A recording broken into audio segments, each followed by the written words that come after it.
Bon Séverine, ça y est, tu l'as décroché ce titre régional, mais c'est ton deuxième, parce qu'il y a 2 ans déjà tu avais gagné, je crois. Oui, j'avais gagné devant toi. Et puis l'année dernière, j'ai fait une lamentable 4e place. Donc voilà, bon, je suis pas du tout dans le même état de forme que l'année dernière. Je suis beaucoup plus en forme cette année, beaucoup plus reposée aussi parce que j'ai fait les crosses qu'à partir du mois de janvier. Du coup, j'ai plus envie. Voilà, c'est pas la boue, c'est pas les parcours que je préfère, mais bon, je m'en suis bien sortie aujourd'hui. Puis je suis à peu près tranquille pour les 2 qui viennent. Normalement, ça devrait pas être dans le même état.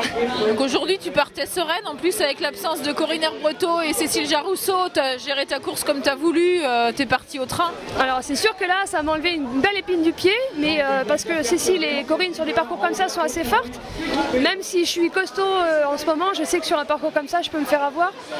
Quand j'ai su qu'elle n'était pas là, du coup, ça m'a enlevé un gros coup de stress parce que je me suis dit, bah, finalement, je vais peut-être pouvoir en garder un petit peu. Parce que 3e cross de suite, faut faire gaffe aussi, là, la saison n'est pas finie. Et puis finalement, c'est parti un petit peu vite et du coup, j'ai pas voulu creuser, enfin, j'ai pas voulu que l'écart se creuse et du coup, bah, je me suis laissée embarquer.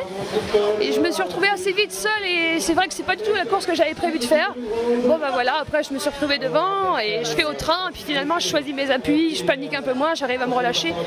Mais bon, faut bien récupérer ce cross parce qu'il va laisser des traces je pense. Et donc les ambitions pour toi c'est France de cross et derrière tu vas refaire un semi-marathon pour tenter ta qualification championnat du monde, c'est ça? Alors en fait là je fais plus de semi pour tenter la qualif au monde puisque le boulot est déjà fait. Donc par contre je suis obligée d'attendre le 2 mars parce que je vais être sur la liste des sélectionnables. Mais le 2 mars il y a le semi de Paris, le jour des championnats de France. Donc s'il y a des filles qui courent plus vite que moi, qui ne font pas le marathon de Paris et qui veulent être en équipe de France, elles y seront. Mais je ne serai que le 2 mars. Pour le 29 mars, c'est un peu juste, mais bon, je prépare un semi quoi qu'il arrive. Si c'est pas Copenhague, ce sera un autre mi-mars ou fin mars. Mais ton objectif aux France, pareil, top 10? Ouais, voilà. L'année dernière, je fais 12, 9e française. Bon, bah cette année, on va essayer d'accrocher le top 10. Quoi. Bon, prendre un peu plus de risques parce qu'au Ouest-France, j'ai eu peur un peu.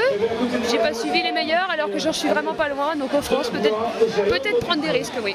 En tout cas, une bonne saison qui s'annonce pour toi. On va suivre ça avec Yannou de loin dans notre Bretagne. Merci Séverine. Merci.